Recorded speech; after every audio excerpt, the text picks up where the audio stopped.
In this quick tutorial, I'm going to show you how to download a report from Google Ads.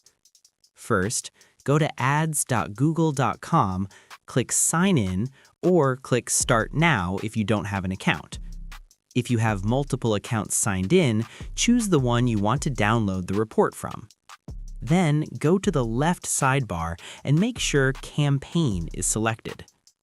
Next, go to the section you want to report on, like campaigns, ad groups, or keywords. Adjust the date range and filters if needed. You can choose clicks, impressions, average CPC, and cost. Now, to download your report, look for the Download option around the middle point of the right side of the page. Click on it. Then you'll see two options: download data in CSV and download as PNG images. Click on the one you prefer.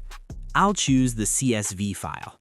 And as you can see, it starts downloading right away. Then you can open your file and see it. And that's it.